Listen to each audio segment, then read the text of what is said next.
आयुष्याच्या 35व्या वर्षात पदार्पण करताना माणसाने स्वतः एक स्थिर, शांत जग तयार केलेले असते. आयुष्यातील जबाबदाऱ्या पार पाडत असताना मिळणाऱ्या छोट्या छोट्या आनंदामध्ये माणूस सुखाचा शोध घेत असतो. माझ्याही बाबतीत तसेच होते. मी सुचित्रा, माझ्या आयुष्याची स्वप्ने, माझ्या इच्छा सर्व माझ्या पती राघव यांच्या भोवती गुंफलेली होती. आम्ही दोघांनी मिळून नाशिकच्या एका शांत परिसरात आमचे एक सुंदर हस्तखेळतं जग उभारलं होतं. पण नशिबाच्या मनात काही वेगळंच खेळ चालू होता. गेल्या वर्षी अचानक आलेल्या एका गंभीर आजाराने राघव यांना माझ्यापासून खूप दूर नेले. ज्या माणसाच्या साथीने मी वृद्धापकाळापर्यंत प्रवासाची स्वप्न पाहिली होती, तोच मला या अथांग जगात एकाकी सोडून गेला.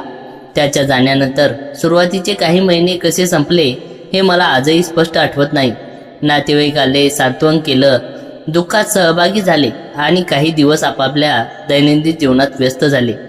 शेवटी विशाल या घरात उरले ते फक्त मी, 4 भिंती आणि सुन्न करणारी शांतता. सकाळी उठल्यापासून रात्री झोपेपर्यंत या मोठ्या घरात माझाच पावलांचा आणि माझ्या श्वासांचा आवाज घुमायचा. वयाच्या अवघ्या 35व्या वर्षी आलेले हे एकाकीपण सोसणं दिवसेंदिवस अत्यंत कठीण होत चाललं होतं. घर खूप मोठं होतं. 4 बेडरूम्स, मोठा हॉल आणि गॅलरी. सकाळी उठून आवरणे, भांडी झाडू, लादी पुसणे, स्वयंपाक करणे आणि खरेदी करणे या सर्व कामात माझी शारीरिक आणि मानसिक खूप धावपळ व्हायची. शरीर थकायचे, पण त्यातूनही जास्त मन थकायचे. उदासीनता आणि नैराश्याच्या गर्तेत जात असताना एका संध्याकाळी माझी जवळीकीची मैत्रीण विनिता मला भेटायला आली. माझी झालेली अवस्था पाहून ती म्हणाली, सुचित्रा, तू स्वतःला किती त्रास देणार आहेस? स्वतःला अशा प्रकारे जपणार आहेस का? घरात मदतीसाठी एखादा विश्वासू कामगार ठेव. निदान तुझ्या रोजच्या कामाचा ताण तरी कमी होईल आणि घरात कोणीतरी वावरत राहिल्याने तुला एकाकीपण जाणवणार नाही. तिचा सल्ला मला योग्य वाटला. दुसऱ्या दिवशी मी नाशिकमधील एका नामांकित हाऊस हेल्प एजन्सीशी संपर्क साधला आणि घरातील कामासाठी एक जबाबदार माणसाची मागणी केली. एजन्सीने मला 2-3 दिवसात माणूस पाठवण्याचे आश्वासन दिले. 2 दिवसानंतर एका सकाळी माझ्या घराची डोअरबेल वाजली. मी दरवाजा उघडला. समोर एक तरुण उभा होता. अत्यंत साधे कपडे, पण चेहऱ्यावर एक विलक्षण नम्रता आणि आत्मविश्वास होता. नमस्ते मॅडम, मी समीर. एजन्सीने मला पाठवले आहे, तो हात अत्यंत जोडून अत्यंत आदराने म्हणाला. मी त्याला आत बोलावले. समीर दिसायला उंच, कणखर बांध्याचा आणि तेजस्वी चेहऱ्याचा होता. त्याचे वय साधारणतः 26-27च्या आसपास असावे. त्याच्या बोलण्यात आणि वागण्यात एक वेगळाच रुबाब आणि आदरयुक्त अंतर होते. मी त्याला घरातील सर्व कामाची माहिती दिली. बघा समीर, मला घरात स्वच्छता, नीटनेटकेपणा आणि वक्तशीरपणा अत्यंत महत्त्वाचा वाटतो. झाडू, पोछा, भांडी, कपडे वाळत घालणे आणि किरकोळ भाजीपाला आणणे ही तुझी कामे असतील. जी मॅडम, अजिबात काळजी करू नका. तुम्ही जसे सांगाल अगदी तसेच काम होईल, तो हसून म्हणाला. पहिल्याच दिवसापासून समीरने कामाला सुरुवात केली. तो घरात आला आणि कामाचा एक वेगळाच वेग दिसायचा. कुठेही कामात कसूर नव्हती, कसलीही तक्रार नव्हती. त्याच्या वागण्यात माझ्याबद्दल कमालीचा आदर असायचा. तो कामाला आला की शांत आणि उदास असलेल्या घरात एक वेगळाच जिवंतपणा निर्माण व्हायचा. सुरुवातीला मी त्याच्याशी खूप कमी बोलायचे. आमचा संवाद फक्त कामापुरता मर्यादित असायचा. समीर चहा घे किंवा समीर बाजारातून भाजी घेऊन ये. पण हळूहळू मला जाणवू लागले की तो घरात असताना माझे अस्वस्थ मन थोडे शांत व्हायचे. तो गॅलरीत कपडे वाळत घालताना किंवा लादी पुसताना माझे लक्ष नकळत त्याच्याकडे जायचे. त्याचे ते काम करताना कपाळावर येणारे घामाचे थेंब, त्याची एकाग्रता आणि त्याचा शांत स्वभाव माझ्या मनावर कुठेतरी प्रभाव पाडत होता. पतीच्या जाण्यानंतर एक स्त्री म्हणून माझ्या भावना पूर्णपणे सुप्त आणि शून्य झाल्या होत्या.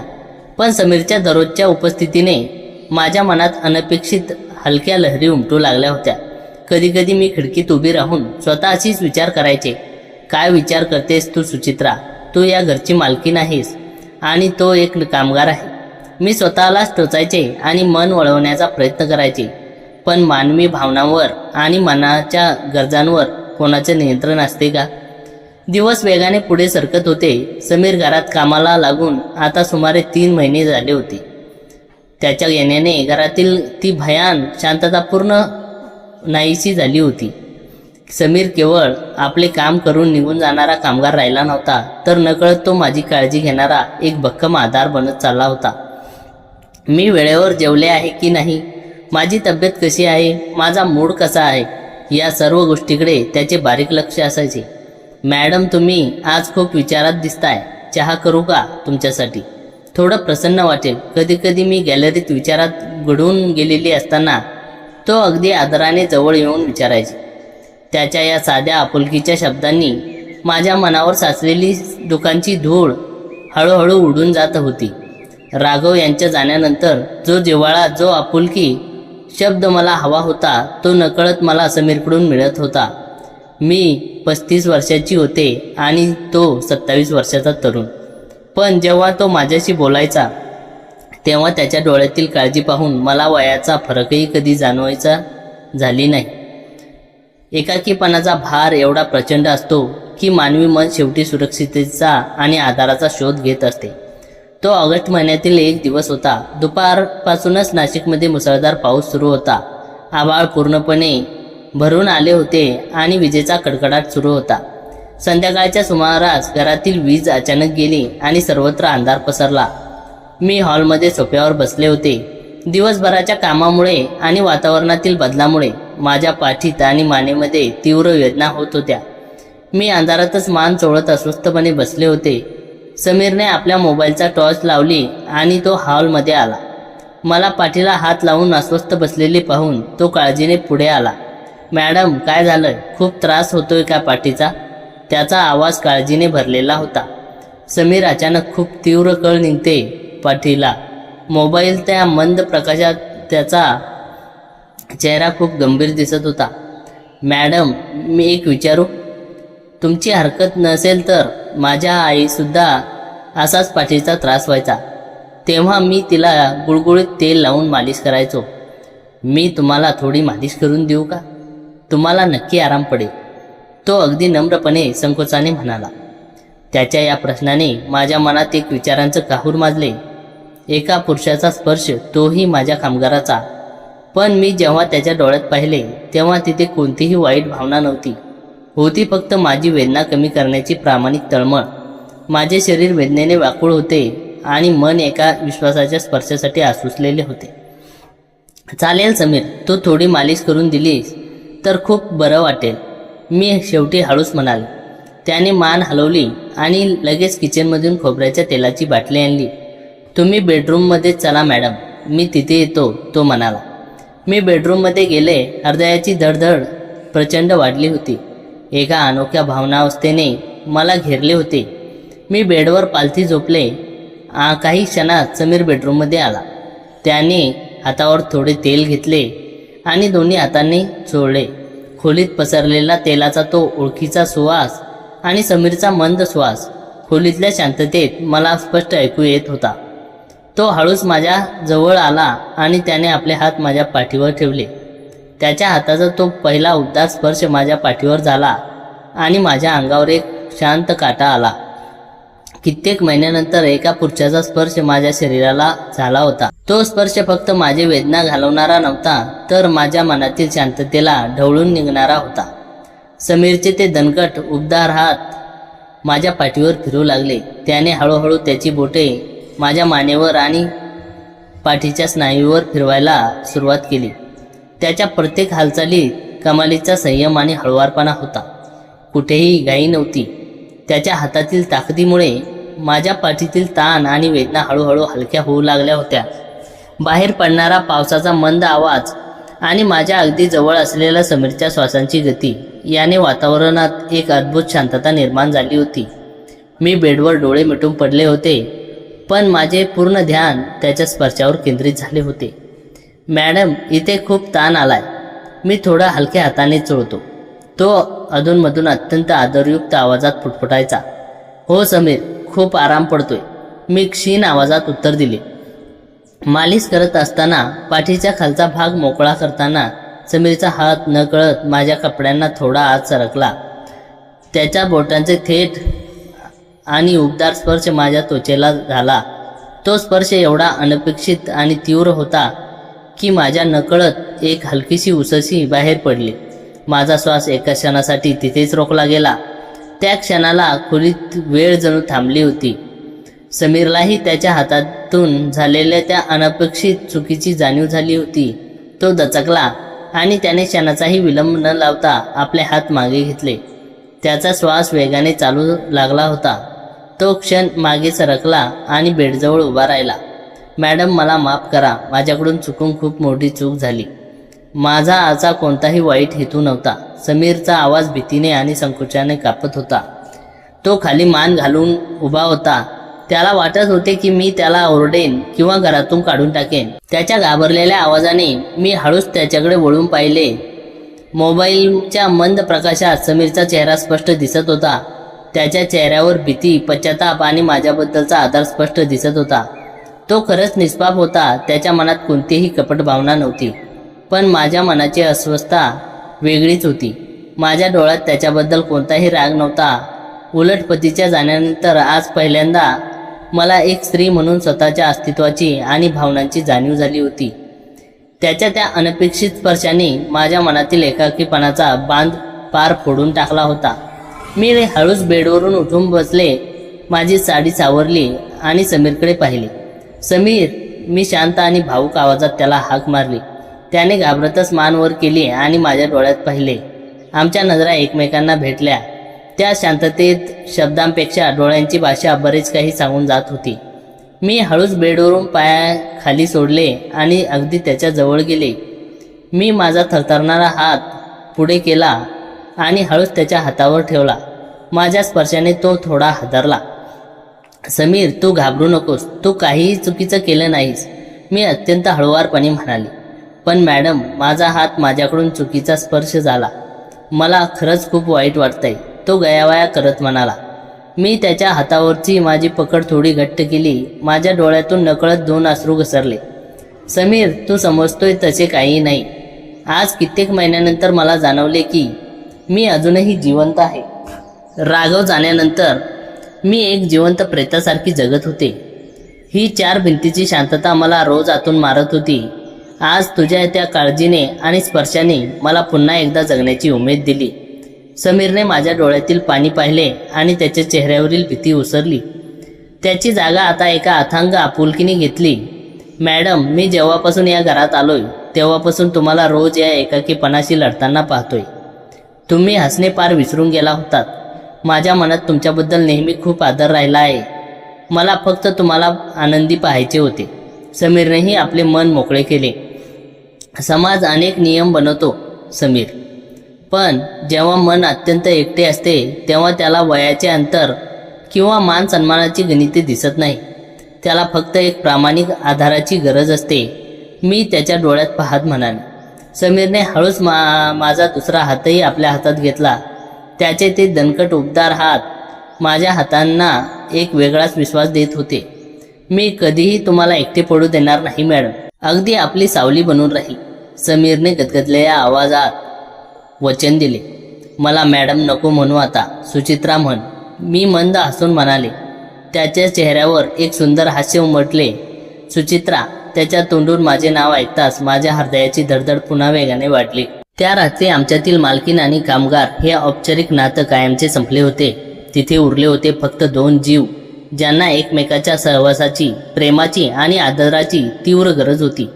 समीरने मला हळूच जवळ घेतले आणि त्याच्या मजबूत बाहूमध्ये मला सुरक्षिततेचा असा अनुभव आला जो मी गेल्या वर्षभरात पूर्णपणे विसरून गेले होते.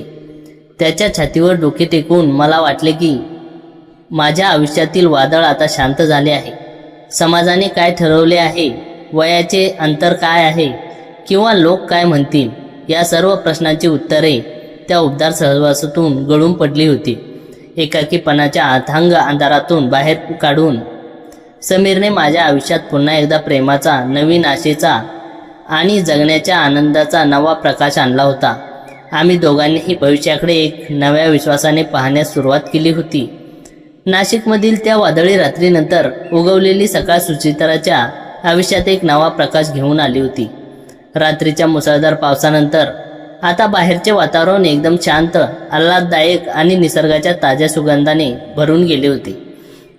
सकाळी खिडकीतून येणारी कोवळी उन्हाची किरणे सुचित्राच्या चेहऱ्यावर पडली तेव्हा कित्येक महिन्यानंतर तिच्या चेहऱ्यावर एक निखळ आणि प्रसन्न हसू होते. मनावर दाटलेले दुःखाचे ढग जणू विरघळून गेले होते. ती उठून हॉलमध्ये आली. नेहमी शांत आणि उदास वाटणारे ते घर आज तिला खूप आपलेसे आणि उबदार वाटत होते. किचनमधून चहाचा आणि मसाल्याचा खमंग सुवास येत होता. समीर आधीच उठून घरातील कामे आवरण्यात व्यस्त होता. सुचित्राला किचनच्या दारात उभे असलेले पाहून समीर थांबला. त्याच्या चेहऱ्यावर एक हळुवार आणि आदरयुक्त हसू उमटले. काल रात्रीच्या प्रसंगाने दोघांमधील संकोचाची भीती पूर्णपणे पाडून टाकली होती. शुभ प्रभात सुचित्रा. समीरने अगदी मऊ आणि गोड आवाजात तिचे नाव घेतले. त्याच्या तोंडून स्वतःचे नाव ऐकून सुचित्राच्या हृदयात पुन्हा एकदा हलकीशी थरथर झाली. तिने त्याच्याकडे पाहिले. समीरच्या डोळ्यात तिची काळजी आणि एक सुंदर नात्याची सुरुवात स्पष्ट दिसत होती. शुभ प्रभात समीर. आज खूप लवकर उठला. सुचित्रा हसून म्हणाली. हो, मला वाटले आज तुला जास्त विश्रांतीची गरज आहे. काल तुझ्या पाठीत खूप त्रास होत होता ना, म्हणून मी चहा बनवला आणि नाश्त्याचीही तयारी केली, समीरने आदराने सांगितले. सुचित्रा त्याच्याजवळ गेली. तिने त्याच्या हातातील चहाचा कप घेतला आणि त्याच्या हातावर आपले नाजूक हात ठेवला. समीर, तू माझी एवढी काळजी घेतोस. मला आता अजिबात त्रास होत नाहीये. काल तुझ्या स्पर्शाने फक्त पाठीचे दुखणेच नाही तर माझ्या मनातील वेदनाही पळून लावल्या. समीरने तिच्या डोळ्यात पाहिले. त्याने हळूच तिचा हात आपल्या दोन्ही हातात धरला. सुचित्रा, मी तुला वचन दिले आहे.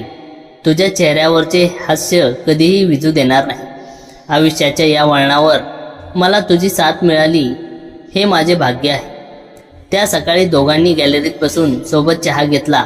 बाहेर निसर्गाची सुंदर शांतता होती आणि आत दोन जीवांमध्ये प्रेमाचा एक मंद सुरेल सूर गुंजत होता. औपचारिक नात्याच्या सीमा ओलांडून आता त्यांच्यात एका अथांग विश्वासाच्या आणि भावनांनी भरलेल्या प्रेमाचा उगम झाला होता. दिवस जसे जसे पुढे सरकत होते तसं तसं त्यांच्यातील सहवास आणखी गाढ आणि रोमॅन्टिक होत गेला. समीर घराची सर्व कामे अत्यंत आवडीने करायचा, पण आता कामामध्ये फक्त कर्तव्य नव्हते तर सुचित्राबद्दल अथांग प्रेम होते. एका संध्याकाळी सुचित्रा हॉलमध्ये बसून पुस्तक वाचत होती. समीरने घरातील सर्व कामे आटोपली होती. तो हळूच तिच्या मागे येऊन उभा राहिला. त्याने तिच्या खांद्यावर आपले उबदार हात ठेवले आणि हळूवार मालिश करू लागला. सुचित्राने आपले डोळे मिटले आणि पुस्तकावरील पकड ढिल्ली केली. तिने तिचे डोके समीरच्या पोटाशी टेकवले. काय करते सुचित्रा? समीरने तिच्या कानाजवळ झुकून हळूच विचारले. काही नाही समीर, फक्त या क्षणाचा आनंद घेते. मला कधी वाटले नव्हते की माझ्या आयुष्यात पुन्हा एवढा आनंद आणि प्रेम येईल, सुचित्रा भावूक होऊन म्हणाली. समीरने तिला हळूच सोफ्यावरून उठवले आणि तिच्या समोरासमोर उभा राहिला. त्याने तिचा चेहरा आपल्या हाताच्या उंजळीत घेतला. मोबाईलच्या मंद प्रकाशात आणि खोलीच्या शांत वातावरणात दोघांच्या नजरा एकमेकात गुंतल्या. समीरच्या चेहऱ्यावर एक अनोखा रुबाब आणि प्रेमाचा आस होती. सुचित्रा, तू माझ्या आयुष्यात आलीस आणि मला पूर्ण केलेस. तुझे हे शांत सुंदर रूप मला रोज तुझ्या प्रेमात पडते, समीर अतिशय रोमॅन्टिक आवाजात म्हणाला. त्याच्या या शब्दांनी सुचित्राचे मन प्रेमाने भरून आले. तिने समीरच्या छातीवर आपले डोके ठेवले. त्याच्या हृदयाचे वेगाने चालणारी धडधड तिला स्पष्ट ऐकू येत होती. समीरने आपले मजबूत बाहू तिच्या भोवती गुंफले आणि तिला आपल्या जवळ घेतले. त्या उबदार आलिंगनात सुचित्राला जगभरातील सर्व सुख आणि सुरक्षितता मिळाल्याचा भास झाला. कित्येक वर्षाचे एकाकीपण आणि दुःखाचा काळ त्या क्षणात नाहीसा झाला होता. समीरने हळूच तिची हनवटी वर केली. सुचित्राने लाजून आपले डोळे मिटले. समीरने तिच्या कपाळावर एक अत्यंत हळुवार आणि पवित्र मुका घेतला. तो स्पर्श तिच्या आत्म्यापर्यंत पोहोचला. मी तुझ्यावर खूप प्रेम करतो सुचित्रा, समीरने तिच्या कानात पुटपुटले. मीही तुझ्यावर खूप प्रेम करते समीर, तू माझी जगण्याची नवी उमेद आहेस. सुचित्राने त्याच्या गळ्यात हात टाकत आपले मन मोकळे केले. बाहेर रात्रीचा गार वारा सुटला होता आणि घरात प्रेमाची एक उबदार सुंदर लाट पसरली होती. समाजाचे नियम, वयाचा फरक आणि जगाची भीती या सगळ्या पलीकडे जाऊन दोन जीव एकमेकाच्या प्रेमात पूर्णपणे बुडून गेले होते. एकाकीपणाच्या अंधारानंतर आलेल्या या नव्या पहाटेने त्यांच्या आयुष्याला प्रेमाच्या आणि आनंदाच्या एका सुंदर अखंड प्रवासात बदलून टाकले होते. समीर आणि सुचित्राच्या या नव्या प्रवासात प्रेमासोबतच काही मजेदार आनंददायी आणि हळुवार क्षणही फुलू लागले होते. नाशिकच्या त्या सुंदर हवेत आता त्यांच्या नात्याचं एक वेगळंच बहर आला होता. एक रविवार सकाळी सुचित्राने ठरवले की आज स्वयंपाकघरात समीरला मदत करायची. समीर, आज मी तुझ्यासोबत स्वयंपाक करणार आहे. दररोज तूच सर्व काही कामे करतोस, सुचित्रा हसत किचनमध्ये येत म्हणाली. समीरने कांदे चिरत होता. तिचे बोलणे ऐकून तो थांबला आणि हसून म्हणाला, सुचित्रा, तू फक्त इथे उभी राहून मला सूचना दे. स्वयंपाक मीच करेन, नाहीतर तुझ्या नाजूक हातांना त्रास होईल. अजिबात नाही, आज आपण दोघे मिळून बेत आखूया. सांग आज काय बनवायचे, सुचित्रा हट्टाने म्हणाली. ठीक आहे मग, आज तुझ्या आवडीची पुरणपोळी आणि कटाची आमटी बनवूया. समीरने तिच्या आवडीचा पदार्थ सांगताच सुचित्राचा चेहरा फुलला. दोघेही कामाला लागले. सुचित्रा पुरण शिजवत होती आणि समीर कणिक मळत होता. काम करता करता समीरचे लक्ष सुचित्राकडे गेले. तिच्या गालावर आणि नाकावर नकळत थोडे पीठ लागले होते. समीरने तिच्या नकळत तिच्याजवळ जाऊन तिचा हात पकडला. काय झाले समीर, सुचित्राने आश्चर्याने विचारले. समीरने काही न बोलता आपल्या अंगठ्याने तिच्या गालावरचे पीठ हळूवार पुसले. त्या स्पर्श होता सुचित्राच्या अंगावर काटा आला. समीर अगदी तिच्या जवळ झुकला आणि तिच्या कानात म्हणाला, गालावर पीठ लावून तू अजूनच गोड दिसतेस. सुचित्रा लाजून लाल झाली होती. तिने थोडे कणिक हातावर घेऊन खोडकरपणे समीरच्या नाकाला लावले. अच्छा, तर मॅडम आता खोड्याही करायला लागल्या, समीर हसत म्हणाला आणि तिला पकडण्यासाठी पुढे सरसावला. सुचित्रा हसत हसत किचनमधून बाहेर पळाली. समीर तिच्या मागे हॉलमध्ये धावला. सोप्याच्या भोवती दोघांची ही बालसुलभ पळापळ सुरू होती. शेवटी समीरने तिला पकडलेच. त्याने तिला मागेवरून घट्ट पकडून सोप्यावर टेकवले. सुचित्राचा श्वास वेगाने चालला होता आणि समीरच्या चेहऱ्यावर एक सुंदर विजय मिळाल्याचे हास्य होते. आता कुठे जाणार पळून, समीरने तिच्या डोळ्यात पाहत प्रेमाने विचारले. कुठेच नाही, तुझ्या कुशीतच राहायचे आहे, सुचित्राने त्याच्या गळ्यात हात टाकून उत्तर दिले. त्या क्षणी किचनमधून पुरण करपण्याचा वास आला. अरे देवा, माझे पुरण, सुचित्रा ओरडली आणि समीरने तिला सोडले. दोघेही किचनकडे पळाले. सुचित्राने घाईघाईने गॅस बंद केला. सुदैवाने पुरण फारसे करपले नव्हते. दोघेही एकमेकाकडे पाहून खदखदून हसले. त्या करपलेल्या पुरण्याच्या वासातही त्यांच्या प्रेमाचा गोडवा स्पष्ट जाणवत होता. त्या संध्याकाळी समीरने सुचित्रासाठी एक छान सरप्राईज प्लॅन केले होते. त्याने घरातील सर्व लाईट्स बंद केल्या आणि फक्त गॅलरीत काही मंद मेणबत्त्या पेटवल्या. गॅलरीतून नाशिकच्या रात्रीचा सुंदर नजारा दिसत होता. समीर मंद आवाजात एक सुंदर जुने गाणे लावले. तो सुचित्राच्या समोर गेला आणि त्याने अत्यंत आदराने आपला हात पुढे केला. सुचित्रा, माझ्यासोबत एक डान्स करशील? सुचित्राने आनंदाने आपला हात त्याच्या हातात दिला. समीरने तिचा एक हात आपल्या खांद्यावर ठेवला आणि दुसरा हात तिच्या पाठीवर धरला. मंद मेणबत्त्याच्या प्रकाशात हलक्या संगीताच्या तालावर दोघेही संतपणे डान्स करू लागले.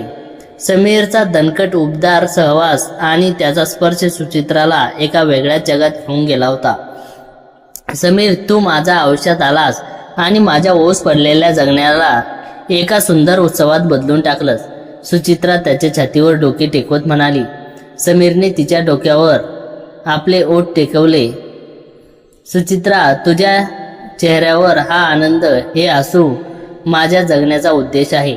आपण भविष्यात काय होईल याचा विचार न करता फक्त आजच्या या प्रत्येक क्षणाचा मनमोकळा आनंद घेऊया.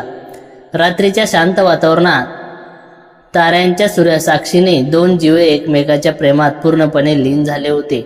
भूतकाळातील दुःखाच्या आठवणी आता कायमच्या मागे पडल्या होत्या आणि त्यांच्यासमोर होती प्रेमाने, आनंदाने आणि विश्वासाने भरलेली एक नवी सुंदर वाट.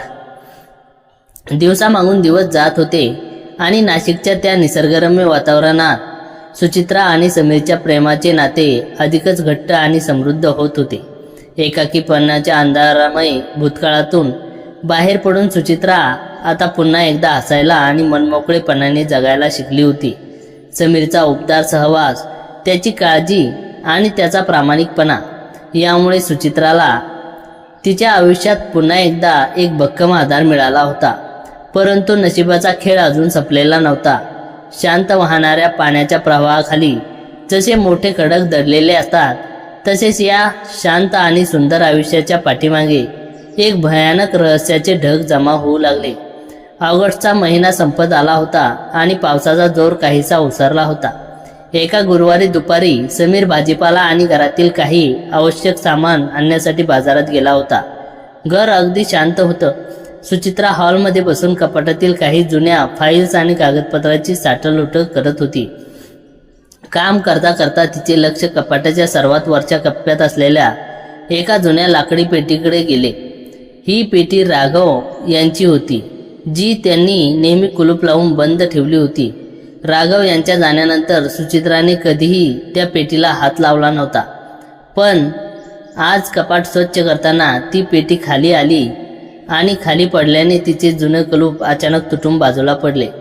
पेटीचे झाकण उघडले आणि त्यातील काही जुनी कागदपत्रे, डायऱ्या आणि वर्तमानपत्राची कात्रणे जमिनीवर पसरली. सुचित्राने कागदपत्रे उचलण्यास सुरुवात केली, पण अचानक एका वर्तमानपत्राच्या कात्रणावर तिची नजर खिळली आणि तिच्या हातातील कागद तिथेच थिजले. ते कात्रण नाशिकमधील एका जुन्या गुन्हेगारी बातमीचे होते. बातमीचे शीर्षक होते, शहरातील श्रीमंत व्यापाऱ्याच्या घरातून लाखोची चोरी आणि संशयास्पद गायब झालेला तरुण. त्या बातमीसोबत एका तरुणाचा अस्पष्ट फोटो छापलेला होता. सुचित्राने ते कात्रण आपल्या हाताजवळ घेतले आणि बारकाईने पाहिले. फोटो जरी जुना आणि अस्पष्ट होता, तरीही त्याच्या चेहऱ्यावरची तीच नजर, तीच कणखर शरीरयष्टी आणि चेहऱ्याची ठेवण. तो फोटो दुसरा कोणाचा नसून समीरचा होता. सुचित्राच्या छातीत धडधड वाढली. तिचे हात थरथरू लागले. बातमी पुढे लिहिले होते, समीर नावाचा हा तरुण गेल्या 2 वर्षापासून फरार असून पोलीस त्याचा शोध घेत आहेत. त्याच्या विविध श्रीमंत घरामधून ओळखीचा फायदा घेऊन चोरी करण्याचे आरोप आहेत. सुचित्रा स्वतःच्या डोळ्यावर विश्वास बसत नव्हता. नाही, हे शक्य नाही. समीर असा असूच शकत नाही. ती स्वतःशीच पुटपुटली. पण कागदावरचा तो पुरावा आणि वर्तमानपत्राची बातमी खोटे बोलत नव्हती. तिने घाईघाईने पेटीतील इतर कागदपत्रे तपासली. तिथे एक दुसरी डायरी सापडली. ती डायरी राघव यांची होती. राघव यांनी त्यांच्या मृत्यूच्या काही दिवस आधी त्या डायरीत शेवटच्या पानावर काहीतरी लिहिले होते. मला समीरबद्दल शंका येत आहे. त्या एजन्सीतून आला आहे. ती एजन्सीच बनावट आहे. तो घराच मदतीसाठी आला नसून त्याचा हेतू काही वेगळा आहे. मी पोलिसांशी संपर्क साधणार होतोय, पण माझी तब्येत साथ देत नाहीये. सुचित्राला याबद्दल काहीही सांगू शकत नाही. ती खूप घाबरेल. राघव. ते शेवटचे शब्द वाचून सुचित्राच्या पायाखालची जमीनच सरकली. तिच्या डोक्यात जणू वीज कोसळली. ज्या माणसाला तिने आपल्या हृदयात स्थान दिले, ज्याच्यावर तिने आंधळा विश्वास ठेवला, त्याच्या उबदार स्पर्शात तिने सुरक्षेचा अनुभव घेतला, तो समीर एक सराईत गुन्हेगार आणि चोर होता. तो फक्त तिच्या संपत्तीवर डोळा ठेवून या घरात आला होता का, की राघव यांच्या अचानक झालेल्या मृत्यूमागेही त्याचा काही हात होता? विचाराच्या प्रचंड खावराने सुचित्राचे डोके सुन्न झाले. तिचे डोळे अश्रूंनी भरले आणि त्या अश्रूपेक्षा तिच्या मनात आता भीतीचा आणि अविश्वासाचा एक भयानक अंधार पसरला होता. अचानक मुख्य दाराची बेल वाजली. Ding dong. तो आवाज ऐकता सुचित्रा हादरली. तिने घाईघाईने ते सर्व कागदपत्रे आणि वर्तमानपत्राचे कात्रण पेटीत कोंबले आणि ती पेटी पूर्ववत कपाटात ढकलून दिली. तिने आपले डोळे पुसले, चेहरा शांत करण्याचा प्रयत्न केला आणि थरथरत्या पायांनी दरवाजाकडे गेली. तिने दरवाजा उघडला. समोर समीर उभा होता. त्याच्या हातात भाजीपाल्याची पिशवी होती आणि चेहऱ्यावर नेहमीसारखेच तेच गोड, निष्पाप दिसणारे हास्य होते. सुचित्रा, आज बाजारात खूप गर्दी होती म्हणून थोडा उशीर झाला, समीर हसत आत येत म्हणाला. पण आज सुचित्राला त्याच्या त्या हास्यामागे एक भयानक कट कारस्थान दिसू लागले होते. त्याच्या निष्पाप चेहऱ्यामागे दडलेला एक गुन्हेगार तिला दिसत होता. काय झाले सुचित्रा, तुझा चेहरा एवढा पांढरा का पडला आहे? तब्येत ठीक आहे ना? समीरने काळजीयुक्त आवाजात विचारले आणि तो तिच्याकडे एक पाऊल पुढे सरकला. सुचित्रा नकळत 2 पावले मागे सरकली. तिच्या चेहऱ्यावरील भीती समीरच्या तीक्ष्ण नजरेतून सुटली नाही. तुला काय झाले आहे सुचित्रा? तू माझ्यापासून लांब का जात आहेस? समीरने संशयाने विचारले. त्याच्या आवाजातील मऊपणा अचानक गायब झाला होता आणि तिथे एका गंभीर अनोख्या आवाजाची जागा आली होती. काही नाही समीर. मला थोडी चक्कर आल्यासारखं वाटत होते, सुचित्राने कसंबसं स्वतःला सावरत उत्तर दिले. समीरने तिला शांतपणे डोक्यापासून पायापर्यंत पाहिले. त्याची नजर हॉलमधील उघड्या कपाटाकडे गेली. कपाटाचे दार थोडे उघडे होते आणि जुन्या लाकडी पेटीचे तुटलेले कुलूप जमिनीवर पडले होते. समीरची नजर त्या कुलपावर खिळली. खोलीत अचानक एक भयंकर आणि जीवघेणी शांतता पसरली. समीर हळूहळू भाजीची पिशवी खाली टेबलवर ठेवली. तो सुचित्राकडे वळला. आता त्याच्या चेहऱ्यावरचे ते गोड हास्य पूर्णपणे नाहीसे झाले होते. त्याच्या डोळ्यात एक थंड, भयानक आणि रहस्यमय चमक होती. तो हळूहळू सुचित्राच्या दिशेने चालत येऊ लागला. त्याचा प्रत्येक पाऊल सुचित्राच्या हृदयाची धडधड 100 पटीने वाढवत होता.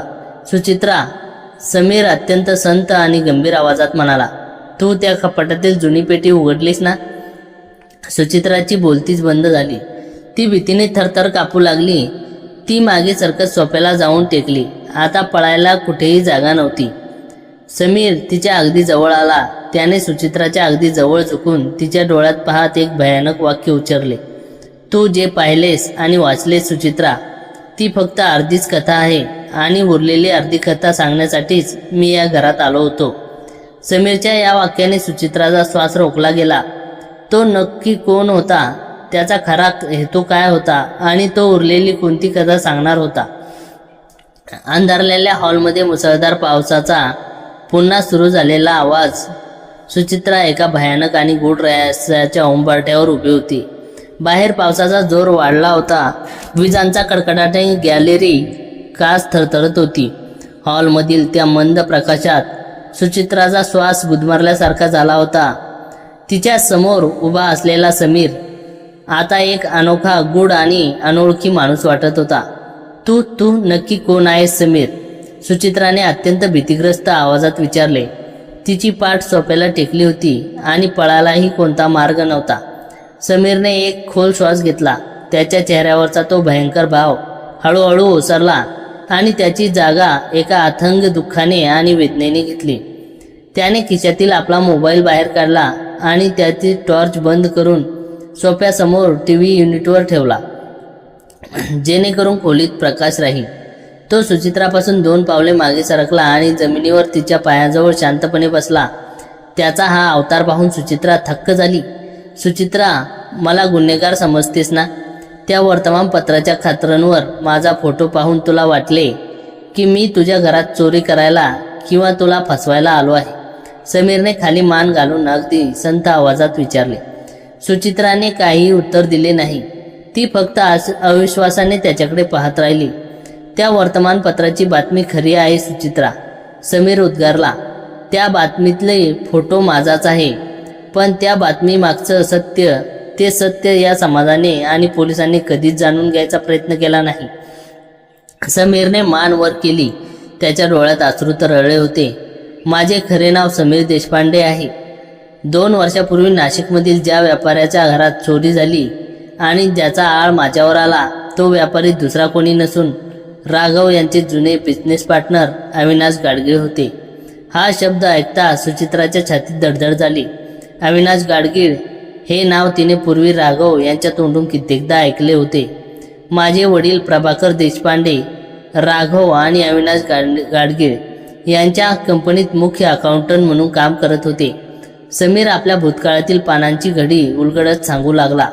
कंपनीत लाखो रुपयाचा घोटाळा आणि बेकायदेशीर व्यवहार जेव्हा माझ्या वडिलांच्या लक्षात आले, तेव्हा त्यांनी त्याला विरोध केला. पण राघव आणि अविनाश गाडगीळ यांनी मिळून माझ्या वडिलांना जाळ्यात अडकवले. कंपनीतील तो सर्व निधी त्यांनी स्वतःच्या खात्यात वळवला आणि त्या घोटाळ्यात संपूर्ण दोष माझ्या निष्पाप वडिलांवर ढकलला. सुचित्राने डोळे आश्चर्याने विस्फारले. नाही राघव, असे कधीच करू शकत नाही. ते अत्यंत प्रामाणिक. समीरच्या ओठावर एक कडवट हसू आले. सुचित्रा, माणसाचा बाह्य स्वभाव आणि त्यांचे खरे रूप यात जमीन आसमानचा फरक असतो.